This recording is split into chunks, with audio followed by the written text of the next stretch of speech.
आधी हिंदी आणि इंग्रजी अनिवार्य करायची आणि नंतर पलटी मारायची असं देवेंद्र फडणवीस यांनी म्हटलेलं आहे। ये पब्लिक है, सब जानती है असं मुख्यमंत्री देवेंद्र फडणवीसांनी उद्धव ठाकरे यांना टोला लगावलाय।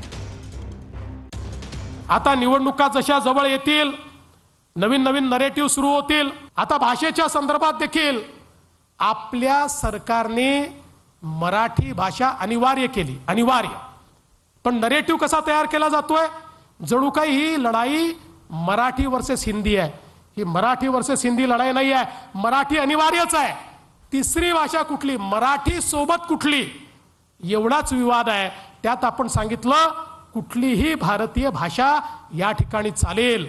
आणि म्हणून हा एक प्रकारे जो समाजाला विभाजित करण्याचा प्रयत्न चाललाय, भाषेवरनं मराठी आणि हिंदी, मराठी आणि इतर भाषा, अरे महाराष्ट्रामध्ये मराठी अनिवार्य राहील, मराठीचा आम्हाला स्वाभिमान आहे, मराठी करता त्याला अभिजात भाषेचा दर्जा देणारे आमचे आदरणीय प्रधानमंत्री महोदय आहेत।